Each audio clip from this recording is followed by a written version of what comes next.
Nous allons commencer notre thème de ce matin, qui est simplement celui de le chrétien et le travail. Amen.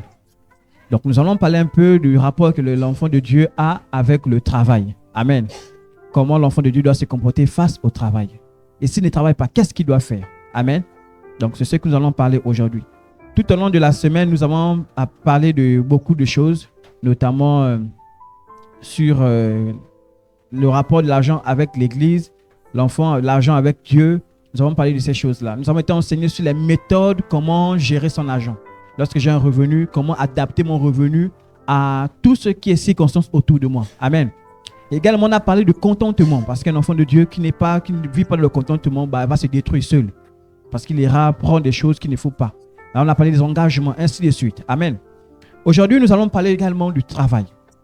Ça dit quoi? Nous allons parler, est-ce qu'un enfant de Dieu est susceptible de rester sans rien faire? Amen. Et s'il décide de faire quelque chose, qu'est-ce qu'il doit faire exactement? C'est ce que nous allons parler aujourd'hui. Amen. Donc le texte que j'ai mis ici, c'est déjà pour nous donner une référence.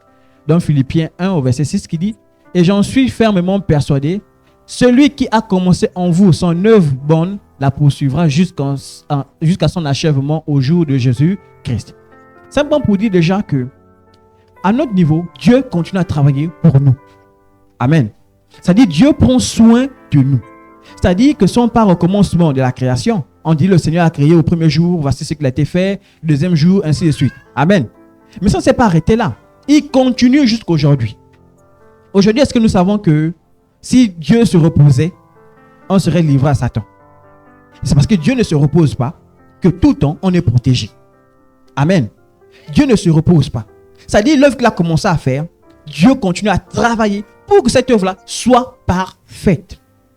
Voilà pourquoi chaque jour, Dieu va tout faire, soit pour nous interpeller, soit pour nous orienter, soit pour nous donner une sagesse. Amen. Voilà pourquoi un enfant de Dieu, s'il comprend que Dieu travaille pour que nous avancions, pour que nous soyons heureux, mais pourquoi nous aussi, à notre niveau, nous ne nous mettons pas à travailler, à être corrects avec le Seigneur pour pouvoir progresser? Amen. Donc, Dieu déjà est notre créateur. Ça, il faut comprendre. Amen. La Bible dit dans Genèse 1 au verset 1, qui est le premier verset, le premier chapitre. Au commencement, Dieu créa les cieux et la terre. Il a créé. J'essaie un peu, je ne sais pas si vous avez essayé, parce que quand je prends ce texte-là, j'essaie un peu d'imaginer la création de la terre. C'est-à-dire, la terre, comme on la voit aujourd'hui, complexe. Vous imaginez quelqu'un qui travaille pour construire la terre. Amen. C'est-à-dire, la terre n'est pas semblable à la voiture. Hein? Ah non. On ne peut pas comparer la terre, la création de la terre avec la création d'une voiture. On ne peut pas comparer la création de la terre avec la création d'un immeuble. Ça peut s'en comprendre un peu. C'est-à-dire que Dieu a travaillé pour que la terre soit comme elle est aujourd'hui. Il a travaillé. C'est-à-dire, si on dit aujourd'hui, quand les scientifiques disent, ils ont creusé, ils ont vu un peu les failles techniques, comment les plaques se déplacent, ainsi de suite, comment les îles se sont formées, ainsi de suite. C'est quand tu vois, tu te poses la question, comment ça s'est fait? Et après, il a mis un système à l'intérieur de telle sorte que, est-ce que vous savez que si Dieu n'était pas là, même la nature devait nous détruire? Ah oui. Il suffit d'une tempête là, c'est fini. On disparaît. C'est que Dieu a mis un système. C'est comme aujourd'hui on peut créer un téléphone, le téléphone est là, mais on met à l'intérieur un système d'exploitation qui va faire en sorte que tout ce qui est à l'intérieur puisse collaborer ensemble. Mais Dieu a mis en place la terre. Il a mis un système à l'intérieur que nous on ne peut pas comprendre. Voilà pourquoi les hommes vont dire on peut créer un humain. Mais tu ne peux pas donner la vie à un humain. Ce qui donne la vie à un humain, c'est Dieu. C'est pas si on comprend un peu. C'est pas si les gens, ils ont essayé, ils ont dit, on va créer. Ils ont créé les robots. Mais le robot, encore, il a des failles. Mais l'humain, Dieu a créé tellement l'humain d'une manière vraiment... C'est-à-dire qu'il s'est mis à travailler correctement, parfaitement. Et c'est ce qui a donné ce que nous sommes aujourd'hui. Je vous assure que nous sommes une créature de Dieu vraiment parfaitement. Quand il dit qu'il a créé l'homme à son image, ce n'est pas un hasard. Non. Voilà pourquoi l'homme a la capacité de créer des choses. Parce qu'il a créé l'homme à son image. Lui, il a créé les hommes, il a créé la terre. Il a créé l'homme à son image, n'est-ce pas? Voici pourquoi l'homme a la capacité de créer des choses. Et j'aimerais dire à quelqu'un aujourd'hui que Dieu t'a donné la capacité de créer des choses. Maintenant, le problème, c'est à quel niveau? Dieu t'a donné la capacité de créer. Qu'est-ce que tu fais de cette capacité de création? C'est-à-dire, quand tu crées, qu'est-ce que tu crées exactement?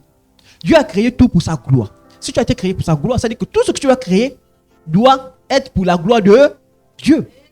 Je ne sais pas si on comprend un peu. Et c'est ce que nous allons parler aujourd'hui. Tu es une créature de Dieu. Comment te comportes-tu face au travail? Comment te comportes-tu lorsque tu as un emploi? Comment te comportes-tu? Ou bien lorsque tu as créé une activité, comment te comportes-tu par rapport à cela? Amen. Dès le départ, notre Seigneur était donc en action. Il s'est mis à travailler. Il ne s'est pas relâché. Il n'a pas dit non. Non. Et jusqu'au jour d'aujourd'hui, le Seigneur ne s'est jamais relâché. Il continue toujours de travailler. Vous voyez aujourd'hui les nouvelles personnes. Aujourd'hui, on a des enfants qui viennent au monde. Ces enfants, peut-être on sait qu'ils sont déjà chrétiens. Non, ils ne sont pas nés chrétiens. Ah non, ils doivent devenir chrétiens. C'est tu auras beau faire, les amener à l'église, les amener partout. Si lui-même n'a pas pris l'engagement d'accepter Jésus-Christ, rien ne se fera. Tu peux être pasteur. C'est pas toi qui vas changer ton enfant. L'enfant, il faut qu'un jour il rencontre Jésus-Christ lui-même. Amen. Mais qui travaille pour que cet enfant devienne croyant en Jésus-Christ? Mais c'est Jésus-Christ lui-même. Parce que Jésus-Christ va mettre les circonstances de telle sorte qu'il se rencontre avec Jésus et il donne sa vie totalement à Dieu. Le parcours de tout un chacun ici. Nous avons grandi certainement dans certains endroits. Mais si je pose la question, à quel moment tu as rencontré Jésus-Christ, tu vas pas me dire c'est lorsque j'étais dans le ventre de ma mère. Sauf si vraiment c'est un miracle de Dieu lui-même l'a décidé. Mais la majorité tous, on a rencontré Jésus-Christ en cours de notre chemin. Parfois même il y avait une maladie qui on voyait la mort arriver, on a dit ah, il faut que je donne ma vie à Jésus-Christ. On a rencontré Jésus-Christ. D'autres ils n'avaient rien, ils marchaient, ils ont dit ah, je sens le besoin de donner ma vie à Jésus-Christ. Et c'est venu. Mais qui a travaillé pour que tu donnes Jésus-Christ? Ta vie à Jésus-Christ. Jésus-Christ lui-même et ses serviteurs qui l'ont envoyé. Amen. Par ailleurs, la parole de Dieu déclare en Psaume 121, verset 4 dit: voici, il ne sommeille ni ne dort celui qui garde Israël. Dieu ne dort pas. Il veille sur toi et moi. Vous imaginez un instant. Dieu n'est pas seulement à un seul endroit. Vous savez ça, non? Il est au même moment à tous les endroits. Voilà pourquoi c'est Dieu. Amen. Ça dit, il est là avec nous, mais il est aussi dans une église à côté. Il est dans une église, donc il est dans tous les endroits en même temps. Et tu comprends que la grâce de Dieu nous accompagne. Imaginez si Dieu ne peut être à un seul endroit qu'une seule fois. On doit être à la merci de Satan. Mais il dit, il est au même endroit, partout. Voilà pourquoi ça ne sert à rien de dire. Quand je ne suis pas à l'église, je fais semblant d'être... Non, on te voit, mon frère. Même si moi je ne te vois pas, mais Dieu te voit. Tu peux faire les choses flou. Dieu te voit. Tu peux te cacher. Si je suis faux devant vous, Dieu me voit. Même s'il y a les trucs dans mon cœur, Dieu saura ce qu'il y a dans mon cœur. Même si je ne vous le dis pas, il sait. Parce que c'est la cause que la Bible dit, il ne faut pas être des hypocrites. Dans ton cœur, tu as une autre pensée et ailleurs, tu montres un autre caractère. Moi, j'ai du mal à faire semblant. Moi, si je suis fâché contre toi, tu vas voir tout de suite, je suis fâché contre toi. Si je suis en joie, tu vas voir tout de suite la joie. Mais c'est ce que Dieu appelle. À ce qui est dans notre cœur, c'est ce qu'on manifeste en même temps. Parce que si je sais que tu es fâché en ce moment, je peux prendre le devant. Je peux venir t'exhorter. Je peux venir t'encourager. Mais si tu me dis, tu es quelqu'un, ça dit que au fond de toi, il y a quelque chose, mais quand on te regarde, on ne voit rien du tout. C'est dangereux. Amen. Bien avant la chute de l'homme dans le jardin d'Éden, Dieu avait donné à Adam la charge de s'occuper du jardin. L'homme avait tout à sa disposition, mais il avait le devoir d'entretenir ce tout, c'est-à-dire de travailler. Genèse 2 au verset 15 dit: l'Éternel Dieu prit l'homme et le plaça dans le jardin d'Éden pour le cultiver et pour le garder. Est-ce que là il y avait déjà le péché? Il n'y avait pas encore le péché. Adam et Dieu étaient tranquilles en paix. Mais Dieu a dit non. Voici la terre, voici le jardin, vas-y, prends soin. Il n'y avait pas le péché. Donc ça veut dire que le travail était déjà là. Donc si quelqu'un se dit que le travail est une malédiction, il y a un problème. Si toi tu te lèves le matin, tu dis ah, qui a créé le travail là? Tu n'as pas compris en fait. Mais je sais que souvent on a ce comportement. Moi avant je pensais ainsi. Comme l'on était à l'élève, on dit mais qui a créé l'école? Quand j'enseigne mes enfants, ils me disent souvent ça. Quand je sais qui a créé l'école? Non, ceux qui a créé l'école là vraiment. Il dit, ah. Mais c'est un comportement pourquoi? Parce qu'on voit la difficulté. Pourquoi il y a la difficulté? En fait, c'est le péché qui est venu introduire la difficulté dans le travail. Parce que dans le jardin d'Éden, en fait, Adam avait plaisir à faire les travaux de Dieu. Il travaillait avec joie. Il travaillait sans souci. Il savait qu'il ne transpirait même pas. Il ne voyait pas la lourdeur du travail. Mais à cause du péché, qu'est-ce qui s'est passé? Le travail est devenu maintenant dur. Et je vous prends un exemple. Quel était le type de travaux qu'il faisait à l'époque? L'agriculture, l'élevage. Il n'y avait pas bureautique, il n'y avait pas informaticien. Et vous imaginez l'agriculture, vous et moi. Moi, j'essaie un peu de faire les chants. J'ai vu ce que ça veut dire. Je sais ce que c'est quand tu pars faire le champ. Quand tu dois soulever les produits agricoles pour les amener d'un endroit à un autre endroit. La difficulté qu'il y a. J'ai marché de colline. C'est-à-dire la colline est tellement raide. Quand tu prends avec le panier, tu montes, tu dis Seigneur Jésus-Christ. Tu dis Seigneur Jésus-Christ. Ça, c'est quelle difficulté. Mais pourquoi c'est venu dur? À cause du péché. C'est pas ça qu'on comprend un peu. C'est-à-dire qu'il n'y avait pas la difficulté de dire, même ça, je peux soulever même avec une main, je pense. Tu soulèves, tu ne sens pas l'effort. Tu viens, tu déposes, boum. Tu prends, boum, tu déposes, boum, c'est fini. C'est déplacé, tu ne déplaçais pas avec la chaleur qu'il y a en ce moment. Il n'y avait pas ça. Tu t'es en paix, en joie. Mais à cause du péché, la difficulté est rentrée. Mais le travail en lui-même n'est pas une malédiction. Le travail en lui-même est une bénédiction pour nous en tant qu'enfants de Dieu. Amen. Et donc, je dois prendre plaisir à travailler. Un enfant de Dieu qui n'aime pas travailler, en fait, il pêche. C'est pas ça qu'on comprend un peu. En fait, tu pêches. Et on va voir ça. Contrairement à ce que certains pourraient penser, comme je disais ici, le travail n'est pas une punition. Le péché est simplement venu le rendre plus ardu. Si à ce moment, il ne perçoit pas clairement comme une recommandation, le Seigneur en a fait un cas dans le Nouveau Testament. On va lire avec l'apôtre Paul. Il dit, dans 2 Thessaloniciens 3 au verset 10, il dit, si quelqu'un ne veut pas travailler, qu'il ne mange non plus. C'est pas ça qu'on comprend un peu. Si tu ne travailles pas, ne viens pas dire, j'ai faim. Tu restes comme ça. Tu jeûnes à vie. C'est pas ça qu'on comprend un peu. Tu ne fournis pas d'efforts, mais ne cherche pas à manger. Celui qui doit manger, c'est celui qui fournit des efforts. Et ceci est un principe en tant que parents que nous devons donner à nos enfants. Ah oui. Si nous ne donnons pas les principes à nos enfants, ils vont aller voler. Tu dis à ton enfant, tu veux manger, fais l'école. Tu m'apportes les bonnes notes, je te donne la nourriture. Tu m'apportes les bonnes notes, je te donne les cadeaux. C'est comme ça. L'enfant comprendra que pour avoir quelque chose, il faut fournir des efforts. Il faut travailler. Mais si l'enfant ne fait pas l'école, bon, viens manger quand même. Bon, viens prendre. C'est toi qui donnes toujours les cadeaux. Mais l'enfant comprendra que la vie est facile, donc je suis pas obligé de travailler. Je suis pas obligé de fournir des efforts. Donc qu'est-ce qu'il fera? Il laissera. Et c'est comme ça que vous allez voir des enfants. Ils sont intelligents, mais ils décident de ne rien faire. Pas parce qu'ils ne peuvent pas, mais parce qu'on leur a montré que tu peux tout avoir, même si tu ne travailles pas. Mauvaise éducation. Amen. Donc c'est à nous de prendre ce principe. Et Dieu aussi ne veut pas que nous soyons des enfants de Dieu. On est là, tu es assis, tu ne veux rien faire de ta vie. Non. Mais si tu ne veux rien faire, ok. Ne dis pas aussi que tu as faim. Supporte. Amen. Je dis la vérité. Tu supportes. Tu as faim, tu attrapes le ventre, tu dis, ventre, calme-toi. Au nom de Jésus-Christ, calme-toi. L'homme ne mangera pas seulement de pain, mais de toute part que ça de la bouche de Dieu. Tu pries. Au nom de Jésus-Christ, faim, disparaît. Et puis voilà. Donc tu ne dois pas pleurer la faim. Amen. De plus, tout au long de son parcours, le Seigneur Jésus-Christ, justement, s'est mis à travailler. Lorsque Jésus-Christ est arrivé, il s'est mis à travailler. Il s'est mis à œuvrer pour l'œuvre de Dieu. Il s'est baladé. Il allait d'endroit en endroit. Amen. Il ne s'est pas relâché. Pourquoi? Parce qu'il avait une mission, celui de sauver des âmes. Donc le travail de Jésus-Christ était beaucoup plus concentré sur nous. Parce qu'il ne voulait pas qu'on soit perdu. Amen. Donc, nous, c'est à notre niveau.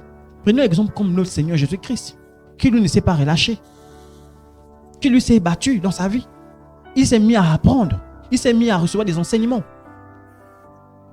Amen. Le travail est un canal de bénédiction. Amen.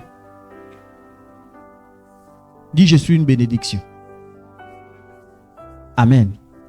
On a parlé de la bénédiction en temps la dernière fois pour l'église. C'est-à-dire, lorsque je reçois, en fait, c'est une bénédiction pour l'église. Je vous ai dit que Dieu ne fonctionne pas comme les gens dans le monde, les démons fonctionnent. Non. Lui, la bénédiction qu'il tire, c'est à partir des hommes qu'il tire. Parce qu'il s'est dit que l'homme qu'il a implanté, normalement, est censé faire les choses pour lui. C'est pas ça qu'on comprend un peu. L'homme est là pour Dieu. Amen. Ah oui. Parce que souvent, on a tendance à penser qu'on est là seulement pour notre famille, on est là seulement pour nous-mêmes. Non. L'homme est d'abord là pour Dieu. Voilà pourquoi nous devons honorer Dieu. Dans notre comportement, dans tout ce que nous faisons, on doit honorer Dieu. Deutéronome 7, à partir du verset 13 dit, il t'aimera, il te bénira et il te multipliera. Il bénira le fruit de tes entrailles et le fruit de ton sol, ton blé, ton mou et ton huile, les portées de ton gros et de ton menu de détail dans le pays qu'il a juré à tes pères de te donner. Dieu dit, tout cela, tu auras ça. Le Seigneur promet de nous bénir, mais il le fait notamment à travers l'œuvre de nos mains. Pas dans le néant. Ça veut dire que Dieu va te bénir comme si tu ne commences à rien faire. Comment veux-tu que Dieu te bénisse? Tu te dis non, j'attends. Et c'est comme ça que vous allez voir certains chrétiens, ils prient. Ah non, vraiment la prière, il est fort à la prière. Mais le problème, c'est qu'il s'arrête à la prière. Il ne pose pas des actions. Il ne cherche pas à faire quelque chose. L'enfant de Dieu, ce n'est pas comme ça qu'il fonctionne. Je cherche un emploi. Je commence déjà à travailler et je prie derrière. Et Dieu dit, lorsque tu seras même femme de ménage, il bénira tes mains. Et ce que tu feras, non seulement l'argent que tu trouveras, ne sera pas un argent en vain, mais un argent qui va t'apporter du bonheur à la suite. C'est pas ce qu'on comprend un peu. Le problème chez nous, on a mis tellement de complexes dans notre esprit. On a mis des blocages. On a dit ça là, c'est pour les autres. Regardez aujourd'hui les Africains de l'Ouest. Vous savez, au Gabon, on souffre parce qu'en fait, on ne veut rien faire. Ils ont tout pris. Ils ont pris tous les secteurs. Parce que les secteurs que nous on néglige, ils ont dit non, prends ça. Mais quand vous regardez leur vie, en fait, ils vivent une meilleure vie que nous, même dans notre propre pays. C'est pas que non. Moi, j'ai eu la grâce d'aller au Cameroun. J'ai vu, les boutiquiers, ce sont que des Camerounais. Tous, ce sont que les Camerounais. Il n'y a pas... Non. Vraiment, si c'est un étranger qui fait quelque chose, il fait autre chose. Vraiment, ils ont regardé, ils ont dit non, ça là, on ne peut pas faire ça. Venez faire ça. Mais tout, vendeurs ambulants, Camerounais. Les vendeurs de Mutuki là, Camerounais.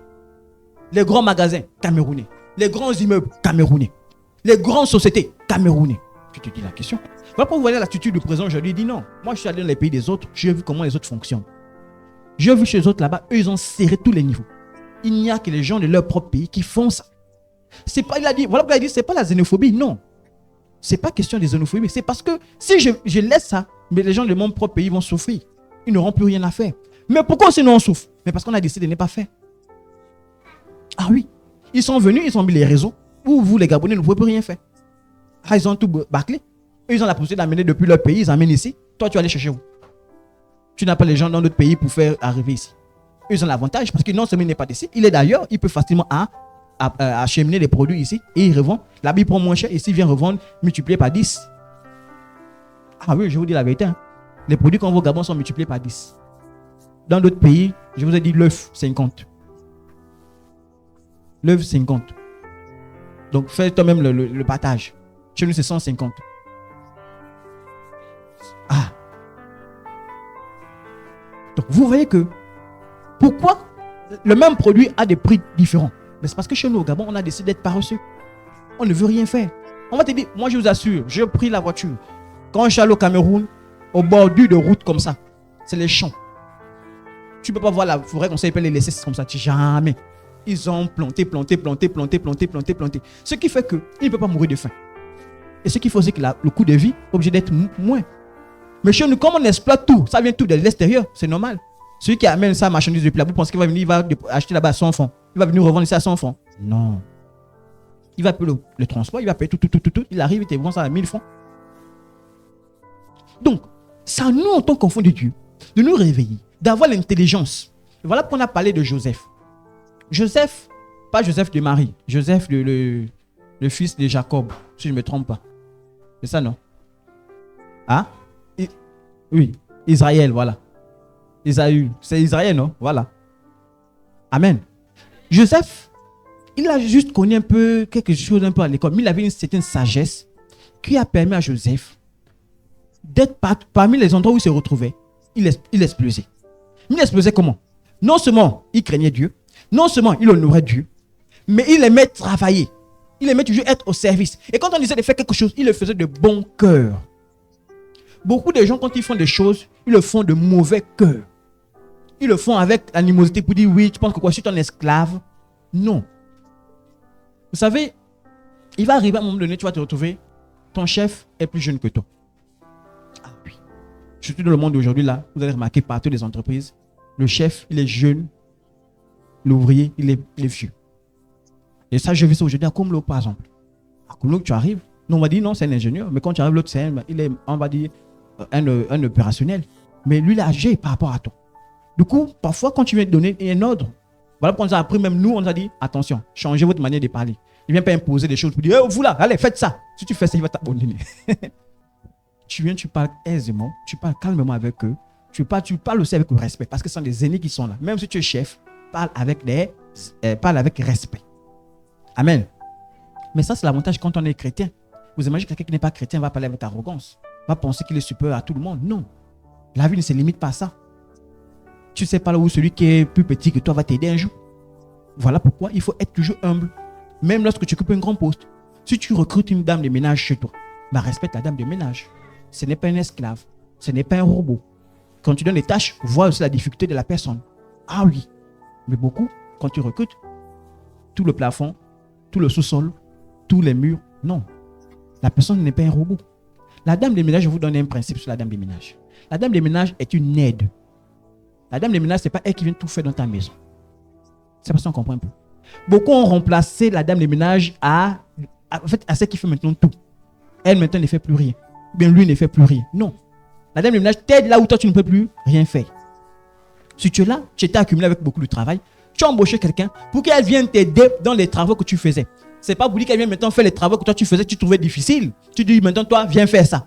Non, en fait c'est comme si tu disais à l'autre, prends ce qui est difficile là, débrouille-toi toi-même. Non, la personne vient t'aider pour que toi tu prennes une partie, la personne aussi prend une partie. C'est pour ça qu'on comprend un peu. Amen. Voilà pourquoi les gens ne peuvent pas être femmes de ménage dans la maison, parce qu'ils se rendent compte que toutes les tâches sont déposées à eux. Non, ce sont des humains.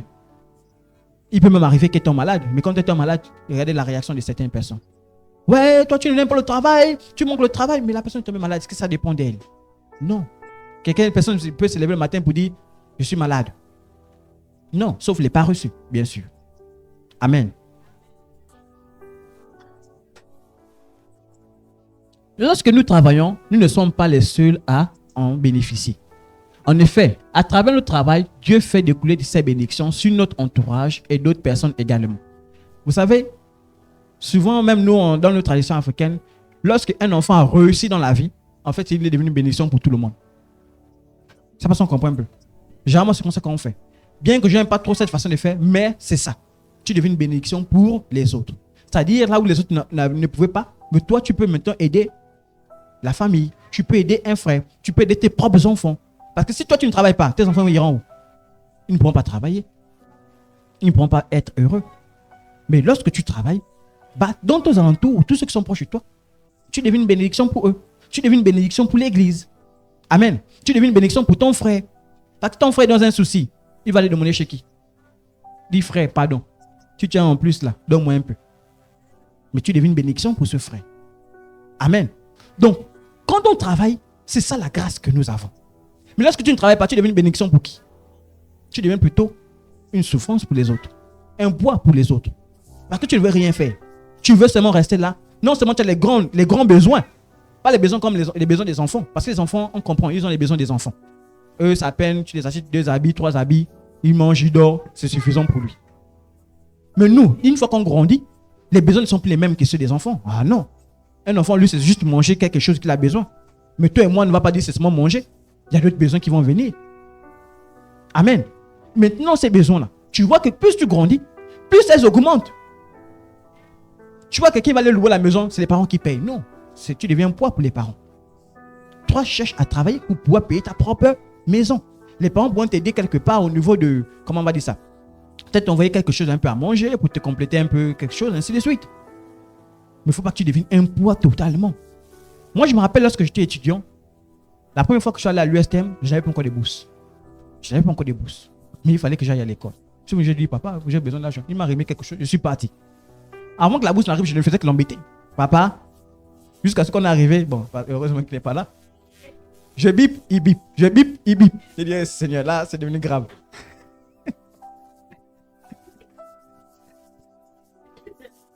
Vous voyez un peu? Donc, je bip, il bip. Je bip, il bip. Pour vous montrer quand même bien, il commence à dire, non, là, le petit m'embête déjà, là. Là, c'est dur. Parce qu'en fait, à l'université, j'avais les besoins de l'université. L'école, tu dois payer l'école. La grâce, c'est aujourd'hui parce qu'on allait dans des écoles publiques où on ne paye pas comme dans d'autres établissements où tu payes chaque fin de mois 200 000, 200 000, 200 000, 200 000. À la fin de l'année, c'est 5 millions que tu dois payer. C'est la grâce qu'on a eue. Mais on est arrivé. Après, une fois que la bourse est arrivée, j'ai dit non, c'est bon. C'est maintenant moi qui dis, papa, tiens, 5 000, tu prends ton jus. Parce que j'avais déjà reçu, je n'en mettais plus. Je payais ma maison et je me suis arrangé à ce que je trouve une maison moins chère. Et c'est là où ça revient le principe que le pasteur disait. 50, 30, 20. Vous dites, quand tu reçois l'argent, n'est pas prendre une location qui coûte cher. Et là, même quand je dis, quand on a pris moins cher, là, on s'est mis à 4. On a divisé encore à 4. Donc, c'était d'abord, la maison était d'abord elle-même moins chère. On s'est mis encore à 4, donc ça divise encore par 4. Donc, vous voyez combien on se retrouve. Ça me permettait de m'économiser, de faire autre chose. Et je n'avais plus l'impression et je vivais tranquille. Et j'embêtais plus mes parents. Mes habits, je les achetais moi-même. Mes cahiers, je les achetais moi-même. Tout, j'achetais moi-même. Pourquoi? Parce que j'avais déjà un revenu. Amen. Donc, l'enfant de Dieu, non seulement de l'aide de la sagesse qu'il doit avoir, doit aimer travailler. Imaginez cette bourse-là. Si je n'avais pas travaillé, je l'aurais? Je ne l'aurais pas eu. C'est parce que je me suis battu à travailler et je suis battu à passer chaque classe. Parce qu'on disait quand tu redoubles, on te coupe la bourse. Donc, pour éviter qu'on te coupe la bourse, tu es obligé de travailler. Puisque tu vois que ça te permet d'avancer. Amen. Donc, en effet, lorsque Dieu n'est pas l'objet de nos pensées, à un instant donné, Satan se donne pour mission de combler le vide. Ah oui, frères et sœurs en Christ. Lorsque tu ne penses plus Dieu, Satan prend l'espace. Il te fait maintenant penser monde. Voilà pourquoi l'enfant de Dieu, quand il prend son argent, ou bien lorsqu'il veut travailler, il doit mettre Dieu devant. Ça dit que Dieu doit occuper l'occupation. Ça dit que je travaille pourquoi? Parce que Dieu me demande. Je travaille pourquoi? Parce que je dois participer à l'œuvre de Dieu.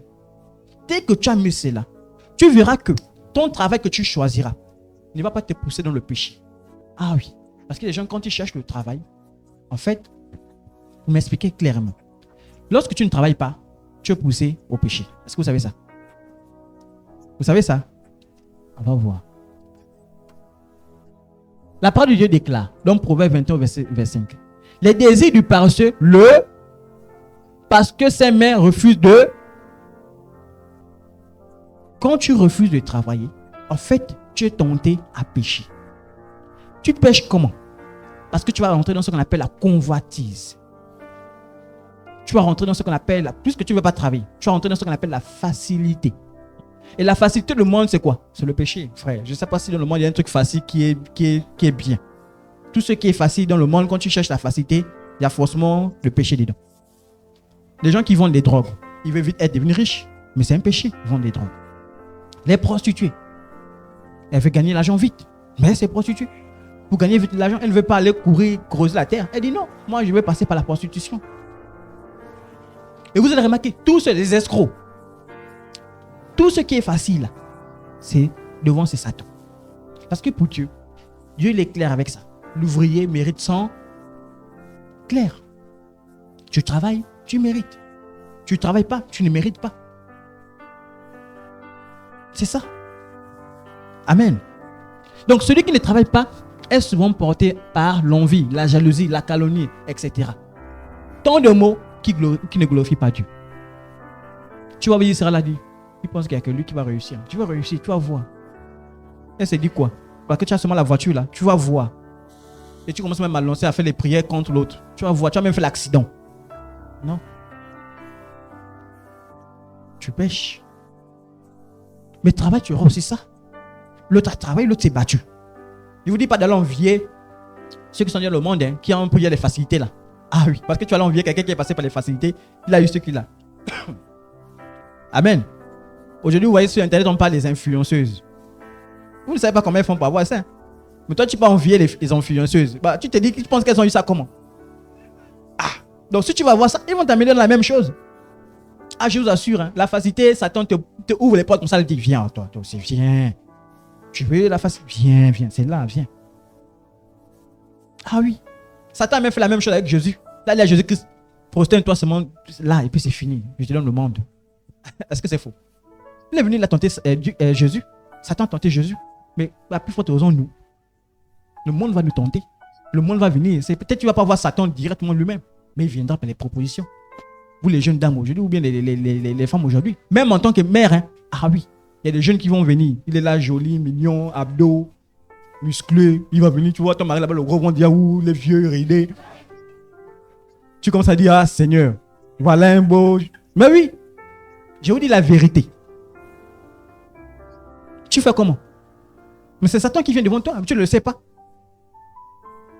Il vient devant toi. Toi aussi, tu dis, ah, vraiment, mon mari, là, il a. Et c'est comme ça que tu tombes dans la séduction de Satan. Et tu es parti. Et c'est comme ça que vous comprenez, les femmes mariées, mais qui trompent leur mari. Et je vous ai dit qu'il y a un frère qui m'a donné ce témoignage. Il m'a dit, le frère que vous avez vu la dernière fois à l'école de mine, il m'a dit que lui, il est arrivé, il était avec des frères à Libreville. Et c'était au début de sa foi, en tout cas. Au début de sa foi. Il disait des jeunes qui arrivaient, disaient, on va à la Port-Gentil. Et quand on arrive à Port-Gentil, on se met dans des maisons. Et quand on est dans les maisons, des femmes vont venir vous trouver. Donc, ils prenaient des jeunes hommes, ils les amenaient à Port-Gentil. Et des vieilles femmes, elles arrivent pour vous trouver. Là où vous êtes. Après avoir fait ce que vous avez fait, elles vous payent et puis tu pars. Lui, il dit d'aller. Quand il a vu la pièce, il s'est rendu, il s'est senti que non, il y avait une pression autour de lui. Il est sorti, il est parti. Il est parti. C'est pour vous faire comprendre que Satan va vous proposer des choses. Il va vous proposer des choses. Mais c'est à toi maintenant d'être sage, d'être intelligent. Tu cherches au travail, c'est vrai. Si tu sens que c'est difficile, mais comme tu aimes la facilité, il va te proposer la facilité. Je vous donne encore ce témoignage que moi-même j'ai vu. Elle ne m'a pas raconté. Lycée à Mwanda. Une jeune fille. Je ne sais pas ce qu'elle est devenue après. Vous voyez la Bissigue au niveau de l'ancienne gare routière. Là. La Bissigue, là. À l'ancienne gare routière. Là. Au niveau d'Henri Sivouz. À cet endroit-là. Je faisais encore les cours de soutien derrière la Bénoué. Donc comme le monsieur que j'ai fait cours, il était logé à la Bénoué. Je faisais le cours là-bas.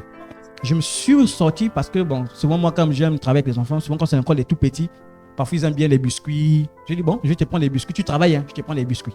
Je suis monté pour venir prendre les biscuits. Au sorti de là, j'aperçois une jeune fille qui est descendue du taxi. Elle commence à danser seule. Seule là. Là, en pleine rue, elle commence à danser. Je lui pose la question. Qu'est-ce qui se passe, tiens? Les gens étaient là, tous en train de regarder. On dit, oh, qu'est-ce qui se passe? Vous voyez, lorsque tu aimes la facilité, Satan va te ridiculiser. Je vous assure.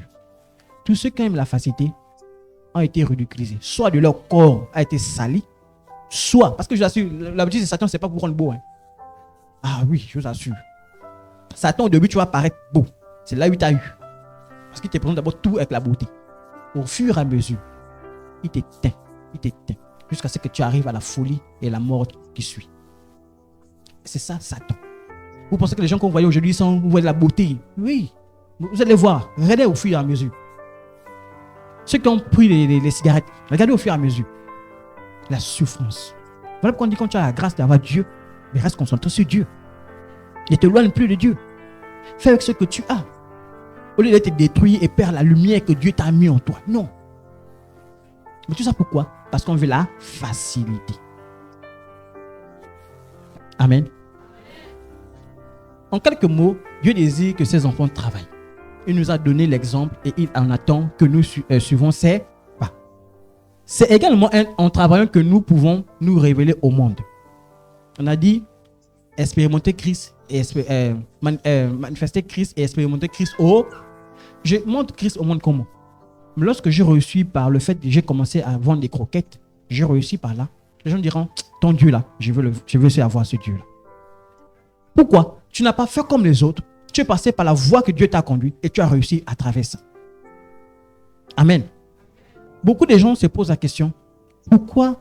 Moi je donne mon témoignage à moi. Hein. Nous on le voit, tu es en train de prospérer.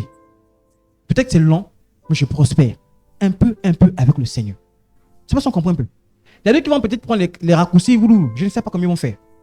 Il y a d'autres qui auront les grâces. Ça dit tout, boum, il tombe ingénieur, il a un gros CDI, il a un gros CDI, ainsi de suite.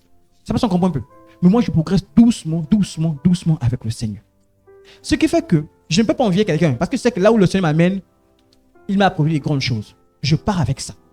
Mais vous allez voir, les gens, quand ils vont te regarder, ils vont dire, là, pourquoi il prospère comme ça? On ne le voit jamais souffrir. On ne le voit jamais se plaindre. On ne le voit jamais. Il est toujours heureux. Il est toujours content. Mais je vous dis, c'est le Seigneur qui me permet d'être comme ça. Et ce qui fait que quelqu'un jeune, qui va m'observer, va dire, tiens, moi je vais être comme lui. Il est passé doucement, il a commencé à bricoler, il a fait jusqu'à ce qu'il est arrivé là où il arrive. Amen. Et tu deviens une espérance pour les autres. Je vois encore le témoignage, souvent la dernière fois je vous donne le témoignage de ma propre mère. Elle, Elle a fait l'école. Sur le cours de chemin, elle a eu les enfants. Elle a dû abandonner l'école. Elle a dû arrêter. Et après avoir arrêté, elle s'est retrouvée à Libreville. Elle a fait dame de ménage. Ça va s'en comprendre un peu. Elle a fait femme de ménage. Et en tant que femme de ménage, elle a eu une certaine sagesse que j'ai beaucoup récupérée chez ma mère. C'est la sagesse que j'ai. Ma mère, quand j'ai vu ça, j'ai dit, donne-moi ta sagesse là. Je pars avec ça. Ah oui, frères et sœurs en Christ. Avec salaire de femme de ménage, elle a construit des maisons. Pas une maison, mais des maisons. Salaire de femme de ménage. Aujourd'hui, elle ne fait plus femme de ménage, elle est chez elle. Tranquille. Elle a juste maintenant les biens de ces maisons qu'elle a mis en location. Ces enfants qui ont quelque chose, on va aller, maman, tiens. Mais comment a-t-elle pu réussir? Quelqu'un qui va regarder son témoin, il va dire, mais non, la dame là, je n'ai pas vu des choses bizarres. Je l'ai vu se monter l'effet femme de ménage. Avec son salaire de femme de ménage là, elle a réussi à construire ce qu'elle a construit. Elle a construit la maison à Libreville. Même les parents étaient étonnés, ils disent que toi tu es arrivé à Libreville à peine, tu as commencé à construire. Tu as fait comment? Est-ce que vous savez que parce qu'elle a fait ça, son fils, qui est mon grand frère, c'est-à-dire le fils de sa soeur, a dû construire. Il a dit non, tu es venu à peine, tu as construit. Moi je suis dans Libreville depuis. Je n'ai pas construit. Je dois construire. Aujourd'hui il est chez lui maintenant. Pourquoi? Parce qu'il a vu quelqu'un se battre avec ce qu'elle avait, a réussi à faire des choses. Il a dit non, toi tu as réussi à faire ça avec ce que tu avais là. Non, moi je dois faire aussi. Non, je me permets parce que tu étais femme de ménage. Tu n'as pas le même salaire que moi. Tu as réussi. Moi je ne fais pas. Non. C'est à cause que je vous dis, frère et sœurs en Christ, avec ce que tu fais, quand tu y mets seulement la volonté, tu veux glorifier Dieu à travers. Dieu te bénira et à partir de toi, tu deviendras une orientation pour les autres, un repère pour les autres. Mais si tu es toujours, ah non, j'attends, Dieu fera grâce un jour. Non, j'attends, Dieu fera grâce un jour. Tu vas attendre. Tu vas attendre. C'est ce Dieu que je connais, tu vas attendre. Parce que Dieu n'aime pas les pas reçus. Dieu aime ceux qui se battent, qui veulent avancer. Amen. Maintenant, on va se poser la question, quel type d'emploi je peux mener? Amen. Parce que beaucoup de chrétiens, en voulant chercher le travail, sont tombés dans des choses qui ne sont pas bien. Ou bien ils ont eu le travail, ont eu des comportements pas bien. Amen. Ici, j'ai mis un peu... Bon, c'est vrai qu'on voit les visages, nous on n'aime pas trop mettre les images, mais j'avais un peu du mal à flouter. Vous avez vu différents types de personnes avec différents types d'emplois. On va un peu en parler. Je vais citer quelques-uns au passage. Amen. 1 Corinthiens 10, verset 23 dit: Tout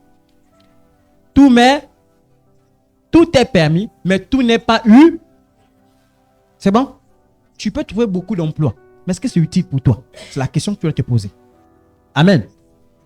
Tout est permis, mais tout n'édifie pas. Que personne ne cherche son propre intérêt, mais que chacun cherche celui d'autrui. Quand tu veux vendre des gâteaux, par exemple, c'est bien, non? C'est permis. C'est utile pour toi. Mais quand tu vends, c'est pour l'intérêt des autres, non? Parce que c'est les autres qui vont bénéficier. Moi, je n'ai pas le temps de préparer. Je prends tes gâteaux, je mange. Mais quand tu fais ces gâteaux, tu les fais comment? Comment tu les fais? Parce qu'il y a d'autres, quand ils font les gâteaux pour les autres, ils font avec négligence. Au point où, je vous avais raconté ça la dernière fois, cette dame qu'on avait vue à Libreville qui vendait qui lavait les aliments, les légumes avec l'eau des caniveaux. Oui, elle lavait avec l'eau des caniveaux. Vous imaginez celle-là? Est-ce qu'elle respecte celui qu'on dit? Cherche le bonheur d'autrui là. Cherche l'intérêt d'autrui. Non, elle ne cherche pas ton intérêt, elle veut ta mort. Vous êtes d'accord? Parce que quelqu'un te vend ces genres d'aliments, tu es sûr que quand tu pars à la maison, c'est la diarrhée qui t'attend. Amen. Tu ramasses le ténia, tu pars avec le ténia, tu dis, mais j'ai fait comment pour avoir le ténia, mais c'est là. Parce que la personne part laver avec l'eau des caniveaux. Vous imaginez? Aujourd'hui, vous assurez qu'ils ont une nouvelle technique. Les aliments, où il y a les fruits, ils mettent ce qu'on appelle le formol. Ah oui. Vous savez que le formol, c'est ce qui empêche de la pourrition. Donc, ils mettent le formol pour que l'aliment, non seulement garde l'apparence qu'il a, jusqu'à un certain temps. Et quand tu vois, quand tu passes, oh, mais les fruits là, ça brille, hein? Oh, mais c'est bon, les fruits là. Oh, quand tu achètes, tu prépares, c'est le formol que tu mets dans ton corps. Le formol a un effet négatif dans le corps. Mais c'est parce qu'aussi notre pays, il y a la rigueur qu'on a. Voilà pourquoi je vous encourage, frères et sœurs en Christ. Si tu peux planter le zèle chez toi, plante. Si tu peux planter l'aubergine, plante. Si tu peux planter la tomate, plante. Pour t'éliminer toutes ces choses-là. Si tu as la capacité de planter chez toi, plante. Ne sois pas paresseux. Plus tu élimines, plus c'est bien pour toi. Amen. La viande que vous voyez là, à un moment tu vois la viande tout le temps, tu passes la même viande, elle est installée. 1 mois, 2 mois, 3 mois. Tu dis, mais ils font comment? Parce que moi je me dis, un boucher quand tu tues un bœuf, c'est tout un gros lot de... Mais ça fait comment pour rester là tout le temps? Le l'autre m'a donné le secret, ils m'ont dit, quand tu passes, tu regardes s'il y a les mouches. Tu vois pas les mouches, laisse. La viande que tu vas exposer, tu vois pas les mouches, quitte. Ne prends pas. Amen. Ça va s'en comprendre un peu. C'est un secret. C'est quand tu arrives, tu vois la viande là, il n'y a pas de mouches, mais c'est exposé. Moi j'étais au village, quand on tuait la viande, tout de suite tu vois les mouches qui envahissent. Tu te dis, mais mon Dieu, c'est quoi ça? Mais tu vois la viande exposée à l'air libre, comme ça, il n'y a pas de mouches. Mais tu vois à peine une mouche, laisse, pars. Pas à la maison, voilà pourquoi il faut faire l'élevage.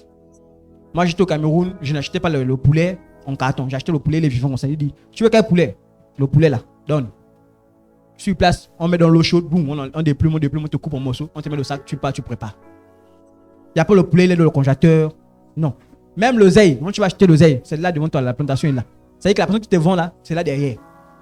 Donc tu veux, on passe mon coupe, on dépose. Donc frères et sœurs en Christ, ne soyons pas paresseux, travaillons. Moi j'aime bien maman Clarisse. Vous savez pourquoi? Maman Clarisse, tout le jour nous met les choses à vendre. Je dis à maman Clarisse, merci. Ah oui, quand tu aimes la banane, je suis content.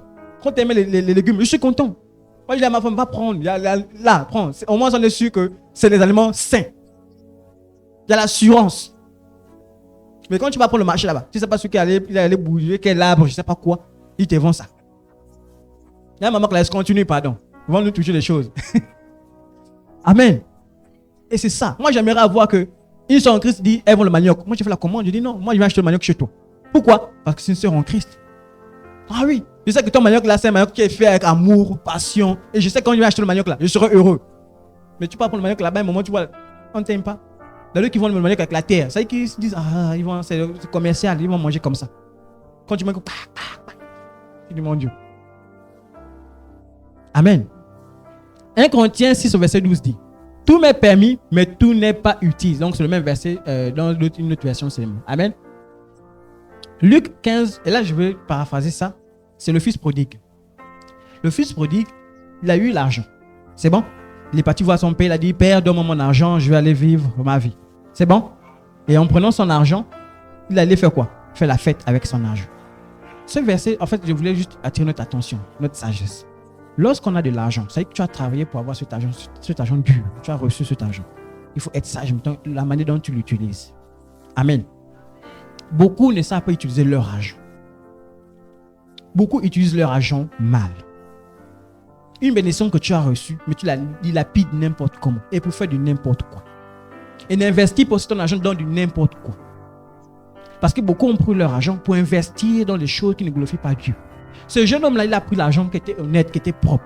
Mais qu'est-ce qu'il en a fait? Il allait faire la fête. Il allait ouvrir, je ne sais pas, il allait jouer les jeux. Et ça, le travail qu'il avait eu. Il a oublié que le monde là ne reste pas toujours pareil. Le monde évolue. C'est à cause que le pasteur vous a dit que si tu t'es dit ton salaire il est bien, tu es content de ce salaire là, le monde il évolue. Les choses qu'on achetait avant à 2000, dans 10 ans tu ne sais pas combien ils vont coûter. Ce qui coûtait 100 francs, tu ne sais pas dans combien de temps ça coûtera. Ça veut dire qu'il faut être sage. Aujourd'hui dans le monde de l'industrie, on dit l'entreprise doit être à l'écoute des nouvelles technologies. C'est-à-dire l'entreprise doit être à l'écoute des changements. C'est-à-dire que tu sens qu'on te dit, il y a ce qui va changer, commence à anticiper déjà. C'est pas ça qu'on comprend un peu. On te dit, ah, le monde risque de basculer dans ça. Prépare-toi déjà à ça. Le monde va basculer dans ça. Prépare-toi. C'est-à-dire que plus tu anticipes les choses, plus tu as l'abri. Toutefois, on a le Seigneur qui est avec nous. Amen.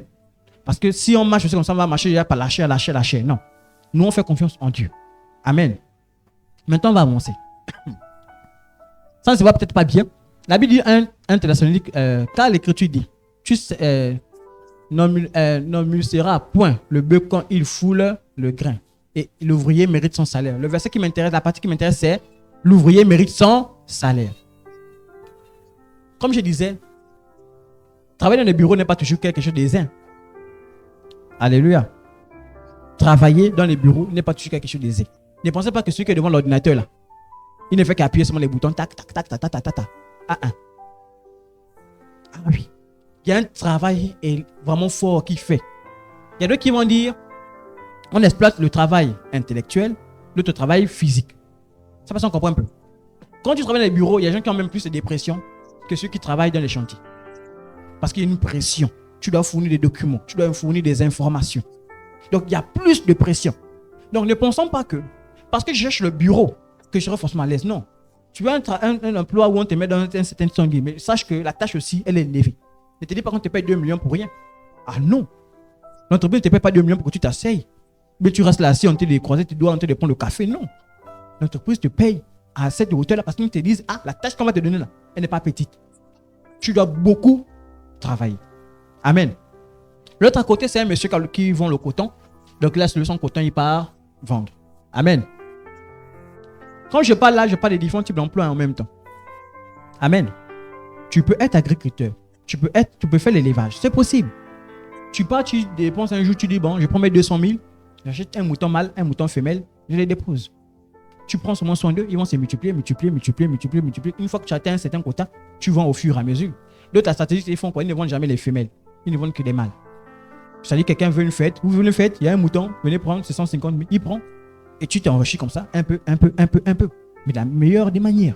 Tu as commencé un peu et tu arrives. Et là où l'avantage qu'on a, c'est comme ça que Israël, justement, a été béni par Dieu. C'est-à-dire, lui, non, Dieu a béni ses mains. Quand tu touches ça s'est multiplié seul. Il touche ça s'est multiplié. En l'espace d'un temps, une population a apparu. Mais Dieu peut faire la même chose avec toi. Du moment que tu es honnête avec lui, du moment que tu l'honores, Dieu fera la même chose. Tu peux faire l'élevage. C'est-à-dire que là où nous, quand on vient planter, ça pousse à peine. Toi, quand tu mets à peine 2 jours, c'est là pour qu'il est sorti. Mais attends. Mais la grâce, c'est quoi? C'est que tu as Dieu derrière. La grâce, c'est quoi? Tu veux honorer Dieu à travers ce que tu fais. Amen. Donc, frères et sœurs en Christ, c'est vraiment mal pensé de dire que je vais travailler là, Dieu ne sera pas avec moi. Non. Dieu aime ceux qui fournissent ses efforts. Du moment qu'il veut l'honorer lui. C'est lorsque tu veux faire tes propres intérêts à toi. Dieu te dit, ok, vas-y. Débrouille-toi, fais tes choses. Tu ne m'as pas inclus dedans. Tu ne m'as même pas demandé si je pouvais t'aider. Tu veux faire tes choses toi-même. Bah, vas-y. Et quand tu vois quelqu'un, il commence à faire quelque chose, mais il sent qu'il ne prospère pas. Il sent que c'est les problèmes en problème. Il sent qu'il y a des difficultés. Mais tu n'as jamais consulté Dieu. Même moi, là où je suis à Comblé, quand je vais travailler, je dis, Seigneur, aide-moi. Donne-moi l'intelligence. Parce que ce que j'ai fait là, il y a certaines choses que je ne connais pas. Oriente-moi. Je dois faire quoi? Après, je commence à chercher. Et non, la manière de chercher là, Dieu m'oriente. Ah oui. Parce que j'ai commencé à chercher. Mais si j'étais resté là, je dis, ah, c'est dur. Hein. Je n'y arrive pas. Non, tu ne vas pas avancer. C'est dur, mais cherche. Donc, je commence à chercher. Je passe une dernière, je dis, ah, je cherche un truc là. Boum, je tombe sur une vidéo, on me montre clairement ce que je dois faire. Je dis, ah, merci Seigneur. Je viens, tu prends le chef dit, félicitations, mais tu es une machine. Ah, mais tu es fort, hein. Mais j'ai fait quoi? Je n'ai rien fait.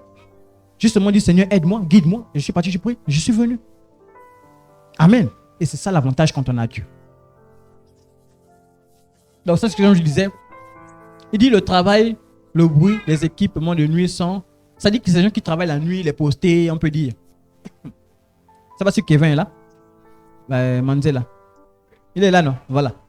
Ça dit les postes de nuit. Ah oui. Parfois, tu ne dors pas, tu es là, éveillé la nuit, tu dois travailler. C'est dur. Tu arrives là-bas sur le bruit des moteurs, sur le bruit de ceci. Mais ce n'est pas toujours facile. Le Seigneur attend à quoi? Que tu fasses ton travail avec plaisir, avec joie.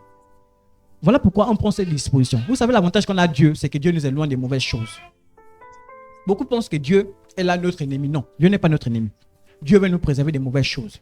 Dieu veut nous préserver des mauvaises pratiques. Voilà pourquoi on a l'avantage d'avoir Dieu. Dieu dit, là où le païen fait les choses comme ça, par exemple, toi tu sais que tu vas travailler la nuit. Au lieu d'aller travailler la nuit fatigué, Dieu va te dire, reste à la maison. Là où les autres vont dire, non, je peux d'abord aller me balader, je peux aller faire la fête. Dieu te dit, non, va à la maison, tu te reposes. Quand tu te reposes, le soir quand tu prends, comme j'embête un peu Kevin, Manzela, parce que lui, il est conducteur engin. Quand tu vas conduire les engins, la nuit, tu n'as pas dormi la journée. Tu vas aller conduire les engins la nuit. Je vous assure que là où il travaille, c'est une zone à risque. Vous voyez le voilà, quand on voit la télé là, la lave là, c'est à l'intérieur, là où il travaille à ça. Et lui, il veille à ce que ça soit bien. Donc son travail consiste à veiller à ce que non seulement ça ne déborde pas, ça ne part pas dans tous les sens. Donc voilà pourquoi vous voyez que là, oui, là où il travaille, c'est dangereux. Mais imaginez, il arrive, il travaille comme ça, il n'est pas lucide. Il est fatigué ou bien il a bu le vin. Vous imaginez la conséquence. Vous imaginez la conséquence. S'il détruit un équipement, comme le gun est black, on te fait l'enquête, on a découvert que tu as détruit, c'est toi, on te vire. On te donne même pas une remise. Non, on te dit pars. Dès qu'ils savent que c'est toi, c'est fini. Voilà pour là-bas, même quand on te dit de faire quelque chose, tu regardes la moto, tu dis c'est dangereux, tu dis je ne fais pas. Tu dis clair, je ne fais pas. Même si on dit vous allez m'amener où, je ne fais pas. Par contre, il y aura un problème là. On t'abandonne. Hein. Même le chef qui t'envoie te dit débrouille-toi. Tu n'as pas dit non. Tu as accepté d'aller faire. Parce que tu voulais montrer aussi. Ah, vas-y. Amen. J'aimerais aussi attirer notre attention, frères et sœurs en Christ. J'ai mis ici l'alcool, comme des jeunes, les cobolos, le chanvre. Il y a des gens qui font comme métier, ils vendent ces choses-là. Et c'est en fait c'est le point même que je voulais beaucoup insister. Quand tu te dis, je vais ouvrir un bar pour vendre, n'est-ce pas? C'est pas mauvais. Tu veux de l'argent, tu veux évoluer. Mais la question que tu te poses un peu. Aujourd'hui, si je pose la question, nous tous nous connaissons les dégâts que l'alcool a fait dans les vies des gens, non? Comment l'alcool a détruit des familles, des foyers. L'alcool que vous voyez. Comment l'alcool a poussé des gens à faire des choses vraiment terribles. Mais toi, tu te décides de dire, je vais venir vendre le vin. Je vais venir vendre de l'alcool. Tu veux gagner de l'argent. Peut-être c'est le moyen que tu as trouvé. Mais est-ce que tu sais les conséquences que ça peut entraîner derrière? Voilà pourquoi la Bible dit vraiment, soit donc que vous mangez, soit que vous buviez, soit que vous fassiez quelque autre chose, faites tout pour la gloire de Dieu. Quand quelqu'un prendra ça, est-ce que tu seras content que la personne, si c'est ton enfant toi-même, ton enfant qui vient acheter le vin là, ou bien ton propre mari, parce que souvent c'est les femmes qui aiment bien vendre l'alcool, ton mari qui vient acheter la bière, il boit, tu seras contente qu'il rentre à la maison et boit les... Comment? Voilà pourquoi il faut être sage dans les métiers qu'on fait. Il y a certains métiers, quand on choisit, on encourage les autres dans les choses mauvaises. Même si tu n'es pas à l'intérieur, de manière indirecte, tu pousses l'autre au péché. Regardez les prostituées. Imaginez qu'un instant, il n'y avait pas les prostituées. Vous pensez que les hommes devaient sortir avec qui? Dites-moi un peu. S'il n'y avait pas les prostituées, vous pensez que les hommes devaient tromper leurs femmes? S'il n'y avait pas les prostituées, est-ce que les hommes devaient tromper leurs femmes? S'il n'y avait pas les femmes qui se livraient partout, est-ce que les hommes devaient tromper leurs femmes? Non. Ça n'a pas existé. Mais c'est parce que les gens ont choisi des métiers faciles. Là. Et ceux qui font ça qu'aujourd'hui, certains hommes faciles, fragiles, machin, qui n'ont pas la crainte de Dieu, succombent. Donc quand tu vends de l'alcool, tu sais que tu exposes quelqu'un. Tu exposes des enfants. Tu vends peut-être aux enfants des autres. Mais tes enfants, c'est un jour, ils regardent. Hein. C'est à cause de ce que j'ai dit. Il ne faut pas qu'on soit hypocrite. Tu encourages les gens. C'est quand un jour, quelqu'un venait et disait, il a la cigarette, il fume. Il vient dire, tu sais, il ne faut pas fumer. Hein. Il ne faut pas fumer. Ce n'est pas bon pour la santé. Tu as compris? Mais il fume. Devant toi. Quel est l'exemple que tu donnes? Il faut que nous soyons exemplaires. Tu vends de l'alcool. Le risque de vendre de l'alcool, c'est que tes enfants, à toi-même aussi, soient exposés à ça. Parce qu'ils voient. Ils ne voient pas que tu interdises l'alcool. Tu n'interdis pas. Tu es en train de vendre, tu n'interdis pas. Mais l'enfant va penser que donc c'est bon de boire. Puisqu'on n'interdit pas ça à la maison, on vend ça aux gens. Donc moi, je peux en boire. Ça parce qu'on comprend un peu la nuance. Donc tout ce qu'on fait, quand on commence à faire quelque chose, il faut savoir que ça a un impact sur tout ce qui nous entoure, autant pour moi. Ah oui. Voilà pourquoi tous ceux qui aiment la facilité, ils vont souffrir. Ils vont condamner tous ceux qui sont avec eux. Tu vas condamner toute ta famille, tout le monde, tu vas les mettre dans le même lot. Même si tu dis que non, je n'ai rien fait, hein, mais je ne sais pas pourquoi l'enfant est comme ça aujourd'hui. Non, tu as été pour quelque chose. Je vous ai dit que moi, quand j'étais jeune, j'observais beaucoup mes parents. Ah, moi, vous savez que rien ne marche pas sans repère. On marche toujours avec des repères. On marche toujours avec des exemples que vous ne voyez pas. Même si tu es là, tu as forcément un exemple parfait. Même à l'église, tu as forcément quelqu'un que tu regardes, tu dis non, j'ai envie d'être comme telle personne. Il y a forcément un exemple. Mais si l'exemple est mauvais, qu'est-ce que ça produit? Des mauvaises sémences. Parce que chaque jour, on apprend. Par rapport à la nourriture, comment je dois préparer chez moi, je regarde quelqu'un qui a préparé. Par rapport à comment je vais gérer ma maison, je regarde quelqu'un qui gérait sa maison. Comment je vais gérer mon corps, je regarde quelqu'un.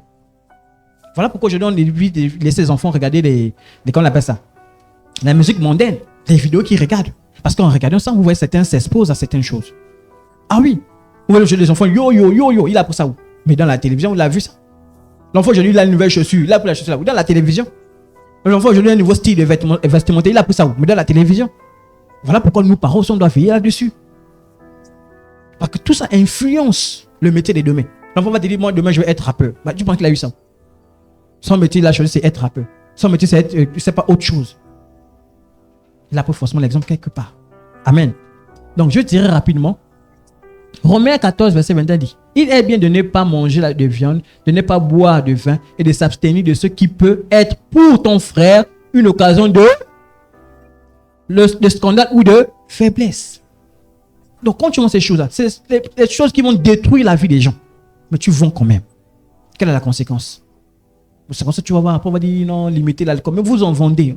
Limitez comment? Enlevez. Tous les gens disent l'alcool au volant, c'est pas bon. Mais vous voyez tous les gens, il faut que mourir au volant. Mais enlevez une bonne fois. Amen. Là, par exemple, j'ai mis un enseignant. Vous savez, j'ai la douleur des enseignants aujourd'hui. Ah oui. J'ai la douleur des enseignants. Les enseignants de plus en plus deviennent vraiment des mauvais enseignants. À l'époque où j'ai eu la grâce d'avoir des enseignants bien, qui aimaient ce qu'ils faisaient. Mais aujourd'hui, comme on cherche le travail, n'est-ce pas? On a trouvé le travail, c'est être enseignant par défaut, n'est-ce pas? J'ai les examens. Donc, il n'aime pas son travail. N'est-ce pas? Avant d'aller, tu savais ce qui t'attendait. N'est-ce pas? Mais fais ça avec joie. Je sais que c'est difficile, mais c'est normal. Tu es payé à l'après pour ça. Par contre, quand on te paye, tu ne dis pas que non, j'ai le salaire. Tu ne dis pas j'ai parce qu'on m'a fait un surplus. Tu dis toujours, je suis content. Le sourire monte jusqu'aux oreilles. On est d'accord, non? Mais fais ce que tu dois faire correctement. Aujourd'hui, la majorité des enfants échouent pas parce qu'ils sont bêtes. Parce que les enseignants ne les aident pas. Tu imagines un enseignant qui n'est plus... Regardez les enfants, aujourd'hui, de plus en plus, c'est des bébés qui arrivent au lycée. Non, à notre époque, c'est des grands. Ah oui, moi, je m'appelle quand j'arrivais, c'est les grands. Aujourd'hui, vous allez voir, aujourd'hui, de plus en plus, c'est les bébés qui arrivent. Mais ces bébés, c'est des enfants. Donc, si tu n'as pas la stratégie, en fait, on doit même amener les maîtresses qui étaient au primaire là, on les amène au secondaire, dire continuez avec eux.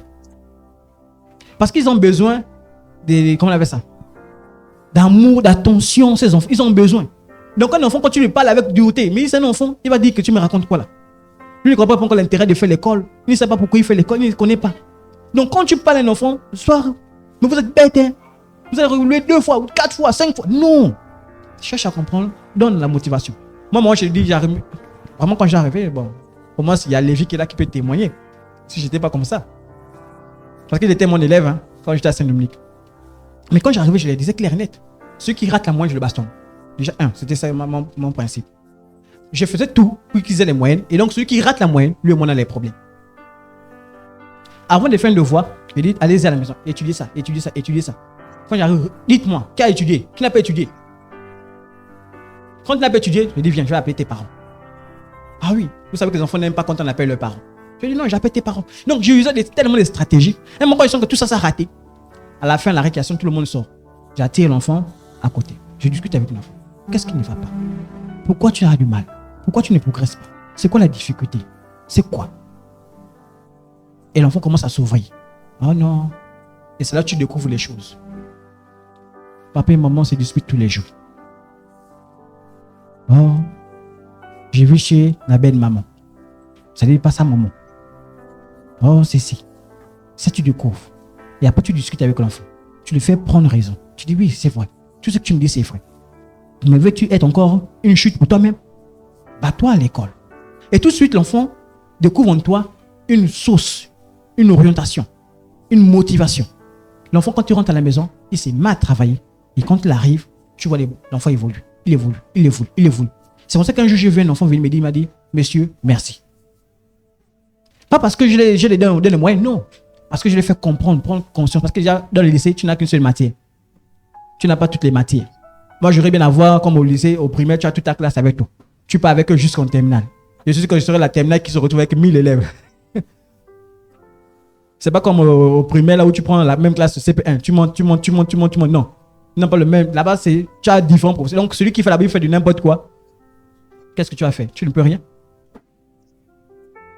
Donc, frères et sœurs en Christ, le métier que nous choisissons, faisons-le déjà avec amour, avec passion. Amen.